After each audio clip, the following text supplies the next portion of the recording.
Hey friends. Hey. So I'm here with Owen Smith. Owen's a comedian here in LA. I am. And also, you call yourself plant-based, don't you? And your wife's vegan, yeah? No, my wife is not. My wife loves meat. You're not vegan? No, Okay. I was going to do a website a long time ago called I'm Vegan and my wife isn't. Okay. So I always make her things and I don't tell her what's in it. Okay. And then she'll go, oh, this is delicious. And then I go, is vegan or is plant-based? Or when I first met her, I was doing raw. That's cool. And I bought a dehydrator and I bought a Vitamix blender. And I was watching a lot of, what's his name? The Raw Chef. He's from England. Oh, It's a guy okay. named Russell James. Oh, cool. Okay, He's yeah. from England. Yeah. But I think he lives in Austin, or he may split his time between England and Austin. And I really loved his videos because he really concentrated a lot on plating the food. Yeah. And so I was really excited about different ways to just make it look nice and plated. And he may be OCD, I don't know him, but he paid attention to, like, I would watch in his his videos. If he spilled something, I'd watch, he had to like clean it. Yeah. And I was like, man, he's kind of like me a little bit. Like he needs a clean area. And so I really related to his videos. And so I signed up for his course. He taught me this thing called FAST. Every meal has a FASS, a fat, a acid, a salt, and a sweet. And I grew up around a cooking family. My mom all cooks from scratch, my aunts. And then on my dad's side, they own a bakery in the Bahamas. Cool. So when I would go visit there, they would put me to work at the bakery. But just being able to like put ingredients in context and see how they worked. Yeah. When he said everything has a fat, a acid, a salt, and a sweet, it just made so much sense to me. So it gave me a lot more confidence to make my own salad dressings and all kinds of meals. And then I was able to like deduce like how people eat and what people eat. And it helped me mentally be able to do raw for 30 days, but it's such a social thing. It's difficult. So difficult. Yeah. Yeah, and you don't want to be that guy, because everyone out here wants to, let's meet for drinks, let's meet for lunch. You don't want to be that guy that's, has food brought to you at the table, or you pull out a baggie of like, raw chocolate balls that you made, or kale chips, or whatever it is that you made to snack on. It's just not. And it just became such a challenging thing that way, but I never felt better. And I was doing like these trampoline workouts. Oh, cool. And all of that. And that's when my wife met me. And so I made almond milk in front of her. And she was like blown away. Like I never saw anybody do that before. And I made her, early on, I made her raw lasagna. Ooh, yeah, okay. And she sent pictures to her sisters and they thought it looked like spit up. But she couldn't, up front, it was good. She liked how it tasted, but my boys used to clown me because I made raw pancakes, and my boys were like, how long did that take to make? A week? Because it would take like a couple of days to make. Yeah, dehydrating and stuff, dehydrating them, yeah. And I really got into all of that. But then I slowly started, I was like, I don't have time to do, once I started like getting jobs, like writing on a show, acting in something, I had less time to prepare. And so I ended up doing more cooked stuff, and then kind of found a happy medium. I like vegan, but I love your take on the word vegan. But here in the States, when people go, "You vegan?" they always say it with that tone of, they're judging you straight away. Yeah, you vegan? When I lived in New York, they would say it the same way because that's how they talk. You vegan? But then they would go, "Me too." Oh, cool, okay. Oh, and they would tell you other spots to eat. You should eat here, here, here, here, here. So it's been easier for me to say plant-based because I do sometimes wear leather shoes, or I have a leather belt. I have a leather jacket. I don't go out and buy it, don't seek it, but I feel weird saying I'm vegan on stage and I have on a leather jacket. Yeah, I think the problem is when you say you're vegan, people expect you to be perfect straight away. Yeah. So as soon as you say you're vegan, they expect like, you're not gonna have any leather. Like if they get in your car and there's leather seats, they're like, whoa, like. And people judge you straight away. I found the exact same thing when Beyonce recently said she was going vegan for Coachella. Yes. And she was like trying to lose some weight. She was doing it purely for a health thing. She never mentioned once that it was anything to do with animals. People were like, oh, as if she's vegan, she's a fur hag, she has fur all the time. I was like, okay, Beyonce's got millions of followers. Yes. Do we want Beyonce saying the word vegan?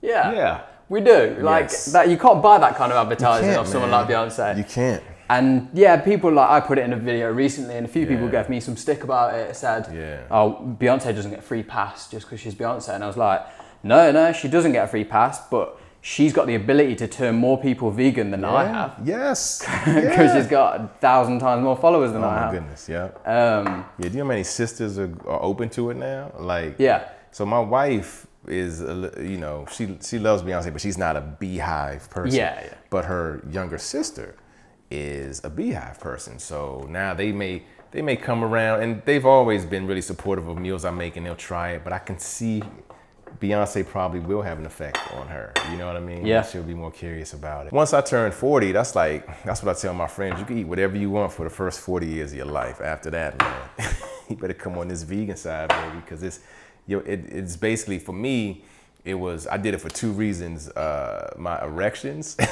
Okay. And for it's the canary in the coal mine. Canary in the coal mine. I don't want to take those pills. And so in eating better and eating, you know, better is subjective, but in eating this way, my 18-year-old erections come back, man. So I'm happy about that. And I also did it because I just felt better, you know. And the reason why I got really so much onto the raw food is because I felt amazing. You know what I mean? I was like, this is crazy, like how much energy I had and how light I was. And I was like, I got down to a 36 waist, and I haven't been a 36 waist since I was like in 5th grade, probably. Okay. So I want to get back there. And yeah, I loved it. What are you mixing? Is that flour? So it's flour, yeah. So basically with gnocchi, you cook the potato with the skin on. Mm-hmm. So you cook the potato for about 40 minutes. Okay. And then when it's cooked, you take it out and you take the skin off. Okay. And then you like mash it up. Mm-hmm. And then once it's mashed up, you start mixing in flour. Wow. So at the minute, it's still a little bit too sticky. So it needs a little bit more flour. Okay. And then as soon as it's kind of like a nice dough that you can kind of play with, we're going to roll it into some long sausages. Nice. Yeah. And we're going to cut it into them little balls that you see. What's up? So when you cook it with the skin on, do you put it in water or do you bake it in the oven? You put it in water. Put it in water. You put it in water, yeah. About 40 minutes. That's how we used to make candied yams. Yeah. We would take the sweet potatoes and boil them in water till the skin kind of like starts to pop off. It'll be about 40 minutes to an hour. Let it cool. Mash them up or cut them. Then put all kinds of ungodly like sugar and orange juice in it. And you bake it. And it's like this big sweet treat. So how would you describe what you do? Because you're obviously a stand-up comedian. Stand up first. Stand up first? Stand up first. Okay, but you also write on some all shows, that stuff just happened at a happenstance. Like I never wanted to be a writer. I never set out to be a writer. I never thought that was a job that I would do. But my mom used to always tell me growing up, good writing is rewriting. Good writing is rewriting. And that always sat with me. And I was a decent writer growing up, but I'm not the most literate person. I don't use, you know, $30 words. Yeah. I'm kind of a middle road guy. What happens is as your peer group grows in comedy, you end up getting access to other opportunities. And so one of my good friends, his name's Ali Leroy, he went from being a comedian to an opening act to you know, he started writing on shows early, and he was writing on the Chris Rock show. Okay. That was the Emmy award-winning Chris Rock show that was on HBO, and he was also a performer on camera. Then Chris got an opportunity to do his own sitcom called Everybody Hates Chris. He ended up becoming the showrunner of that show. Remembered me as a stand-up when I used to live in Chicago, brought me onto that show, and I had just like a low-level position. My job was to do Chris Rock's voiceover off camera. Right, okay. Yeah, so for the timing for the actors. So say we're in a scene, and then Chris's voice would go, well, my mother said that. I would be off on the side reading that, you know. So all the other actors can tell what's going on. Yeah, and that's where you're going to put it in. Yeah, and then Chris would come over. Because I've seen that show. Like, I watched that show. I used to watch it a lot. And so at that time, that was like 2006, 2007, I was fully immersed in acting. I was in acting class, and I was doing stand-up. So when I'm watching these two great actors perform this work, it would be like Terry Crews and Tashina Arnold. They played their mother and father, and I grew up watching Tashina on television, and I've seen Terry in some fantastic movies. I realized, I go, this is the greatest acting class. I'm watching two actors perform in a real world situation. Because acting class is still, it's fantastic, but it's a very safe space. You don't have like a guy rolling up a cord. You don't have a dude on a phone. You don't have people loading up equipment. while you're trying to find these genuine moments. So I'm taking all that in, then I'm looking at the scene, and my Spidey comedy senses would kick in, and I'm thinking to myself, this could be funnier if Tashina's character said this, and if Terry's character said that. And instead of saying anything, I would just make the notes on my script. And one day, Ali asked me, he goes, man, this scene's not working. You got anything? So he must have seen me taking those notes. And I was like, do I? And I told him some of the things I said. And he's the type of person that he laughs with his whole body. So, chuckle guy, like real. So he read something and he laughed really hard and he threw it in. He goes, Tashina, this next take, I want you to say, and he told her the line, she laughed. They did the scene and the crew laughed, so they had to do it again. That time, Chris Rock showed up and he goes, forget that. And he threw in a line. And then he and I went back and forth, like just kind of like outline each other. And that created a whole new job for me. Like at that moment, I became what's called a punch-up writer. I ended up being like the last person to be able to touch the script. So it would be written someplace else with all the amazing writers, and then it would come to the floor with us. And I ended up getting this position where it grew to a point where I was able to like rewrite scenes. So, because that's just how this particular showrunner operated. Okay. And so I ended up getting like this, like a master's degree in single camera television, working on this series for 88 episodes. And I was promised a staff writing job. That's when I learned about writing and the union and the insurance and all of that. And I'm a competitive person, so I go, I want to get in the union. I want to get a staff writing job. I want to be able to have that as a thing. Yeah. But it's still not my main thing. I was still doing stand-up at the time. Then a couple of years went by and I didn't get my first staff writing job until 2010 on Are We There Yet? Okay. And that was another, Ali Leroy had moved over to that show. Man, you work on big things, man. Yeah, man. Are We There Yet? My friends love Are We There? Yeah, we all. Oh, that's great. Yay. So, no, you know what I mean, though? It's just nice when you're just hearing things that people... Yeah, man. That was my first... staff Writers Guild job, and it was an interesting deal they cut with a gentleman named Joe Roth, along with Ice Cube and those guys. They paid for out of their pocket 10 episodes. Okay. They shot it and they gave it to TBS for free. And so with the understanding that TBS would air it, and if it reached a certain number with their viewers, TBS would then buy another 90 episodes, and that worked out.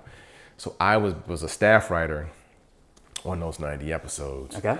But over the course of the 90, I rose in rank. So by the time we finished, I left as a producer. And I'd written 7 episodes. I rewrote a lot of episodes, but that was my training in multicam. Because that was a 4-camera shoot. We were shooting 3 episodes a week.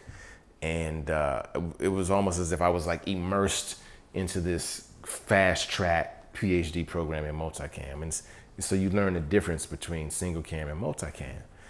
And I got to act in a few episodes, and it was a fun time. And then after that, I lived in New York because we shot that show in Stamford, Connecticut, which is only like a train ride up. Okay.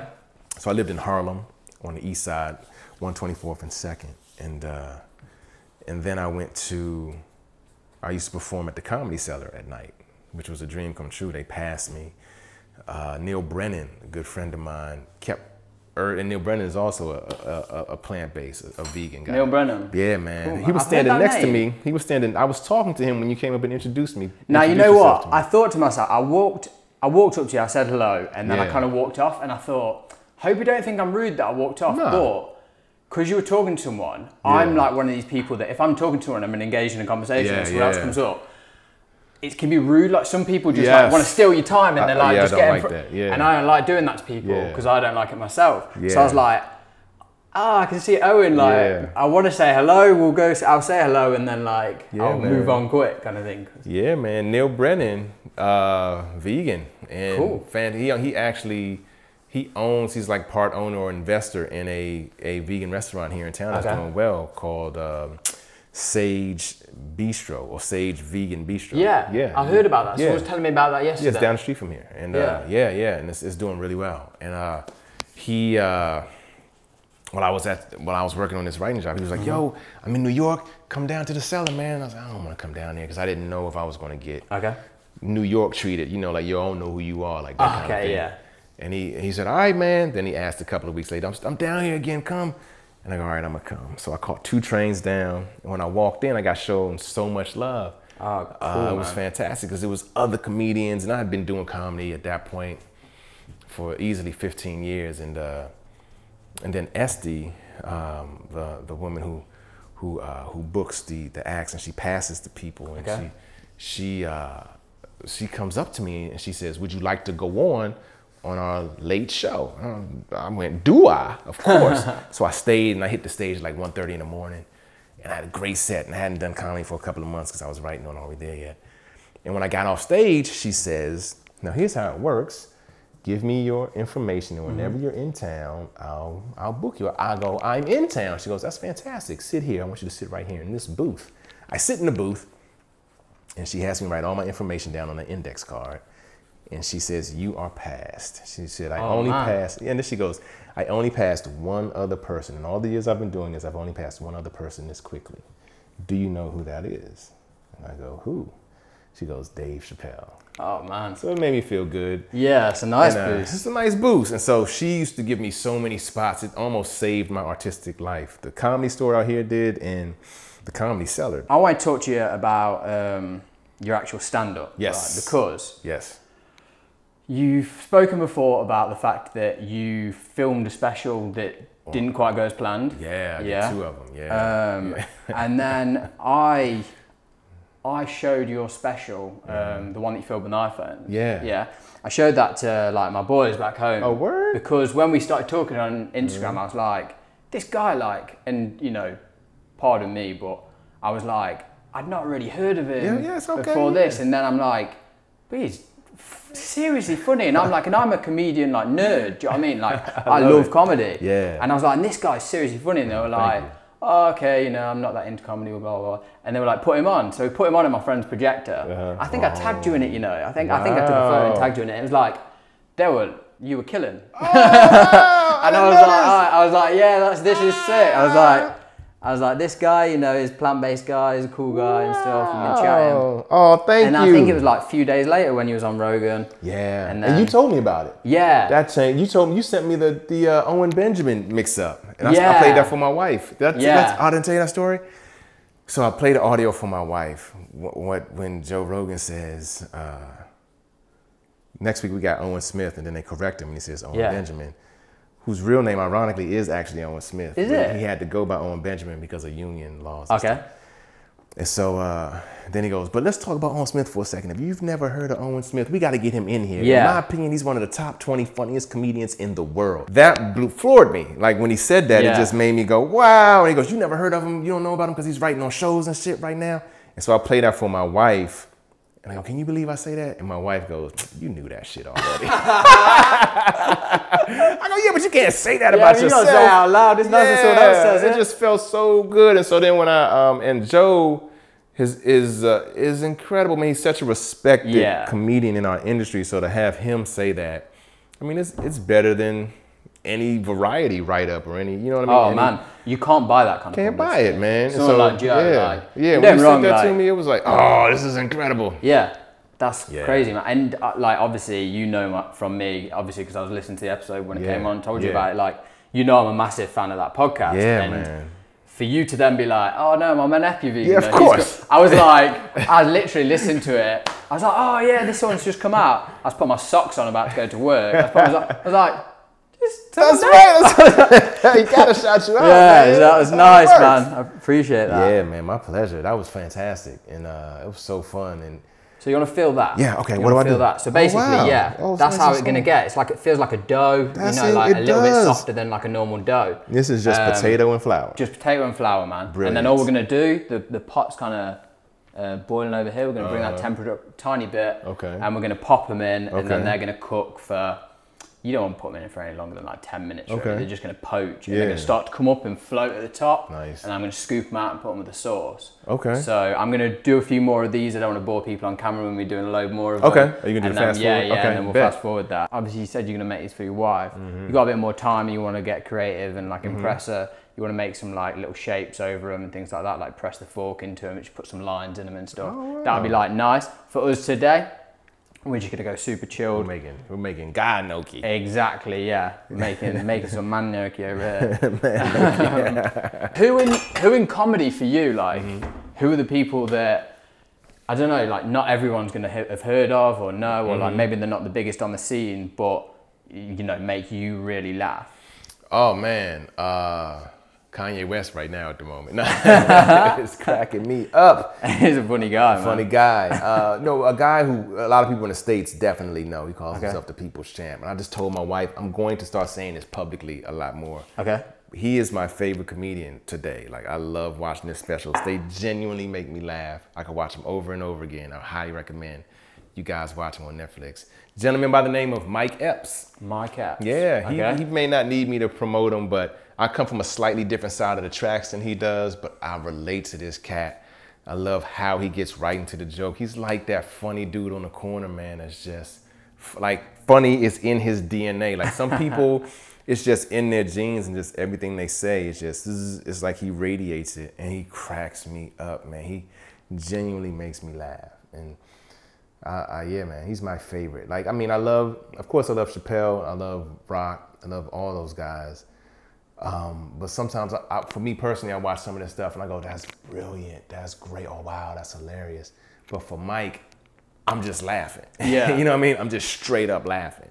I like that. As a comedian, he cracks me up. A lot of comedians talk about, you've got comedians and then you've got like the comedian as well, like people who, you know, they do something in a certain style, and sometimes, you know, the audience might not even get why something's so good, but to other comedians it's like super funny. Do you think some comedians get to a certain stage and then they get like too political, or like, you know, they try and be too clever? That's interesting. Because I think a lot of people, especially like a lot of people in the States right now, when that whole election thing happened, a lot of comedians talked about it, but it's like people have come out to laugh.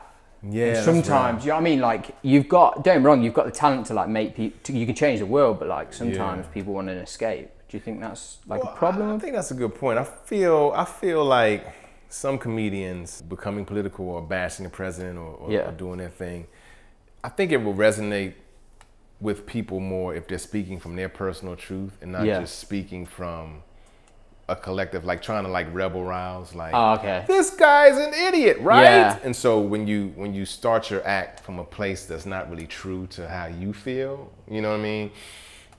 It can come across as, like you say, hey man, I didn't come out for this, I came out to laugh. But if you ground it more into like who you are, and then you can kind of somehow, this is just my personal belief on how to, you know, then you somehow go, that's why these policies affect me because of this, then I think the audience will ride with you more. Yeah. But if you just go, what, America? Like, when you generalize, I mean, that's only like the most famous of famous comedians who've kind of like done it all and have a track record of making us laugh, talking about their personal stuff before.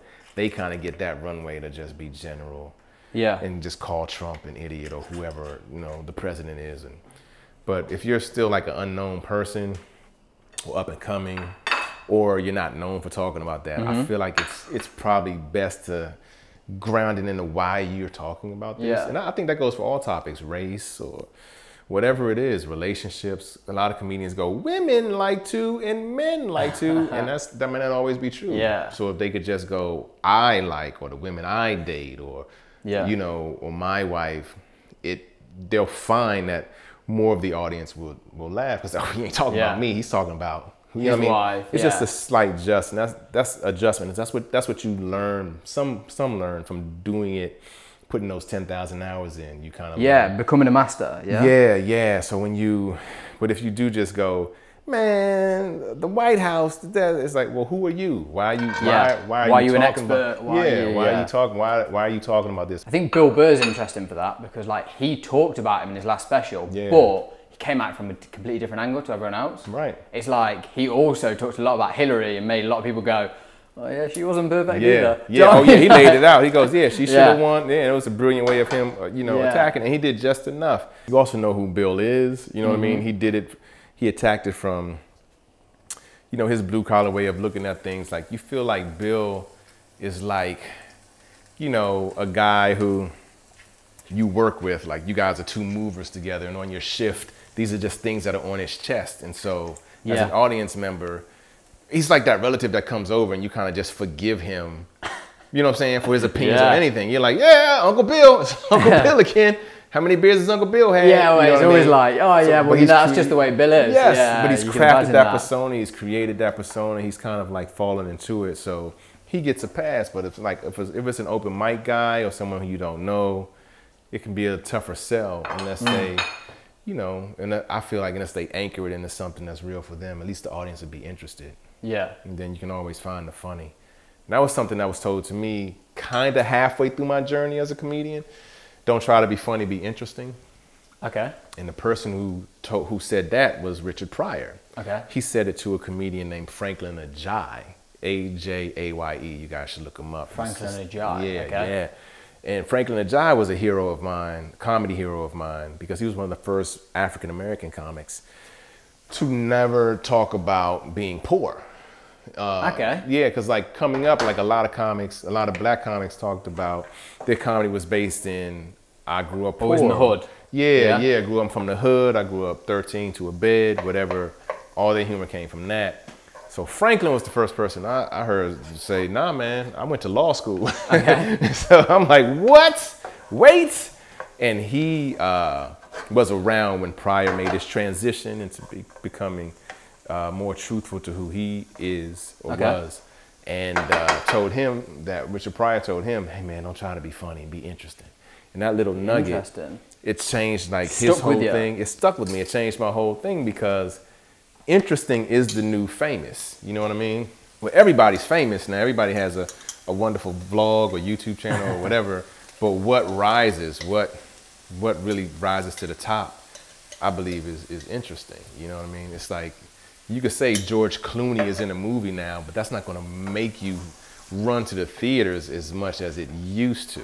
Yeah. An interesting movie like Get Out could beat a George Clooney movie today because it's interesting. It's different. People are talking about it. It's affecting them in a way.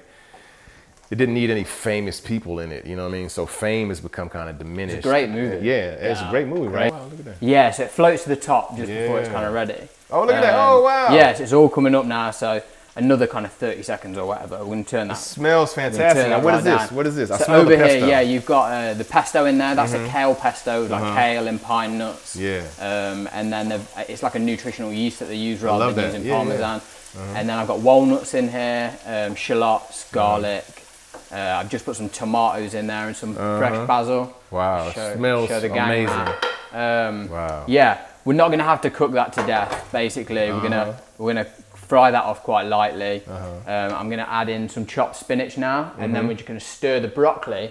Wow. And also, I've got some like mixed quinoa as well, like some red and some plain quinoa. And that's just going to give us another level of protein. Yeah. Basically, obviously, it's something that people ask vegans a lot. Where do you get your protein stuff, which is so calcium? Funny. Yeah. Obviously, we've got calcium from our greens. Yes. We get our omegas and our protein stuff from the quinoa and from the more protein from the broccoli. So yeah, man, it's a nice balanced meal as well as being something that's going to be really tasty. That looks fantastic.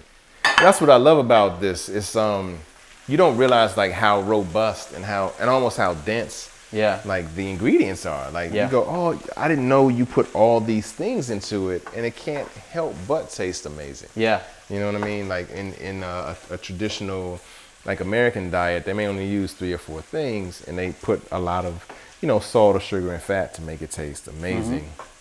Eating this way, look at all these different colors, all these different things you use. It smells incredible. Yeah. And you eat with more than just your mouth. You know, first it's your eyes. You eat with all your senses. You see it, you smell it, you can hear it cooking.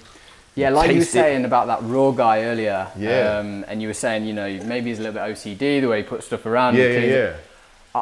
Maybe I'm not the same with mess. Yeah. But if I put a dish together on my own, people always say to me, you know, do you ever just cook a meal for yourself and you just throw it together? And it's I can't do it. The way you talk about food, I can tell you the same way. Yes, I'm the same way. You have to make it, and yeah, man. And so, especially because you understand, my wife's a carnivore, man. So I have to make it look amazing, and then she'll go, oh wow, and then she'll eat it. And she has her palate is really good. She can tell like what's in it. And so when she says something's delicious, I could genuinely take a bow. I can just go, yeah. Now, Happy days. Yes. Do you craft your own recipes, or is this like a combination of something? No. So I always think with stuff like gnocchi, you know, it's traditional recipe. So you know, you're gonna do it how it's traditionally made to be done. But with everything else, I mean, like the sauce kind of thing that I've made with it, like the pairing, that's all just top of my head. Kind of, I know these flavors go together, so I think this will work. So this is gonna cook for like another kind of minute, and I'm gonna serve this up for you. Oh man, love it. Cool. You know what's fantastic too? It was something you said. Let's see if I can remember. Oh, when I started eating this way, I almost felt cheated because I didn't know so many foods did this. Do you know what I mean by that? No, what do you mean? Like, did it? Chickpea juice. Oh yeah, there's so many things that you can use stuff for. When you open chickpeas, you traditionally just drain that. Yeah. You can take that liquid, make a mousse out of that. You can make veganese out of that. Like, my mother-in-law, I love her dearly. My mother-in-law is the best. I don't have any bad mother-in-law jokes. Okay. She's from Gary, Indiana. That's the same place of where Michael Jackson is from. Okay. And when she came over to the house, I made her something with eggplant. Okay. And she thought it was so good. And she goes, I never in my life purchased an eggplant. Really? Yeah. So she's walked past it for almost 70 years.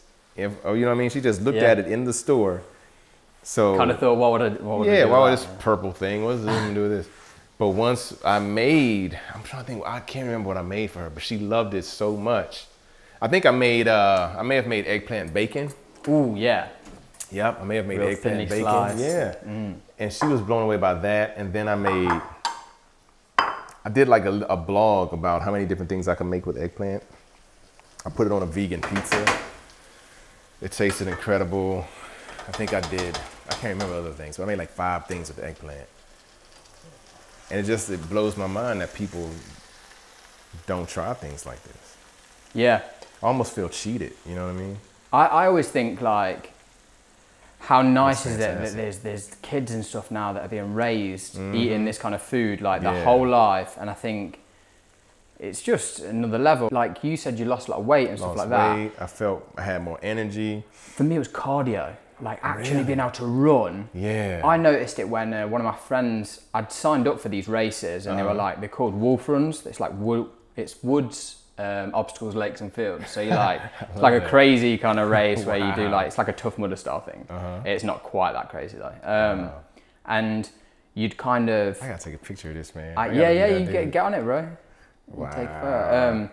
And my friend woke me up one morning and was like, are you still doing the race? You still doing the race today? And I was like, oh, yeah, cool. And I'd completely forgot about it. Wow. And I'd not trained or anything. And I turned up. You didn't train? I didn't train at all. I'd completely forgot about it. And I was working so hard at the time. And I turned up and I was like, come on. I was like, I'm a guy who grew up with like bad asthma. Wow. So I've never been that fit, you know, like not that level of fitness. Yeah. And then I got to this race and I was like, oh, this is like the only thing that's changed is my diet. It's got to be that. Yeah.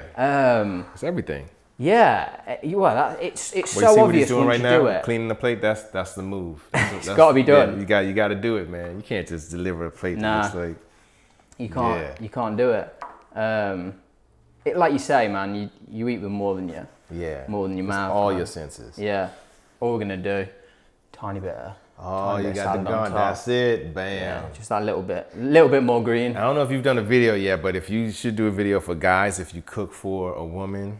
For ladies, yeah. If you cook for ladies, this little garnish part right here, that's what it's about. That's the difference between plastic silverware and real utensils and like a cloth, tablecloth. Right, here you go, man. Thank you, mate. Dig into it. I hope I can, I'm looking forward to seeing what you think to this. I'm excited. If it looks good, it smells good. Let's see. I'm happy with it. Happy? Okay, yeah, that's good. Let's see. I just wanted to get in and taste it first, and I could snatch it out your hand if I wasn't happy. Oh man! Wow. Good. Yeah. Wow. I mean, it all works together, man. You've seen it. It's pretty simple stuff. Pretty simple. you know, throwing it together. Pretty simple. You got to put a bit of effort in for the gnocchi, Oh, thank you work for it and making stuff. this. But it's just potato and flour, man. Yeah. Yeah? But it's fantastic. I really appreciate you coming on today. Man, really thank appreciate it, you, man. because, I mean, since we've been chatting online and things like that, I've become a big fan of your comedy. I know you're a busy Thank guy, you. man, so Thank you. I Yeah, really man. appreciate it. This is a busy week for a good thing. Yeah, so hopefully things happen. I booked a TV show. I'm gonna be shooting a TV show as an actor, because I act, called Alone Together. Okay. And that's coming out. That'll come out. I don't know when it'll come out, but I have a fun role on that. Shoot that next week. And some other stuff's percolating, man. I wrote a show. Hopefully that'll go. Okay. And yeah, stand-up comedy. I was just talking to you. I don't know if I'm gonna release a double album. I want to be either the first comedian to release a double comedy album or do a visual album. One or the other. I might do both. I don't know yet. Depends on my time, but it's, yeah, one of those things. I like it, and I can tell by talking to you today, you got a lot of stuff bubbling around. You're thinking, and I love that, man. I love that energy. So that's real good. I'm gonna put your details below this, and it's Owen Smith for real. Yep, the number 4. Number 4, yeah, for real. I'm put all the details below this. Yeah. Go over, watch his specials, and if you man. get the chance to go to any of his shows, 100% can't rate him highly enough. So Thank you. check him out. Really, absolute pleasure having you on Thanks, today, man. brother. I'm still eating. No, It's that's fantastic. it. Thank you for watching. Thank you. Be nice to each other. Yes. And goodbye. Goodbye.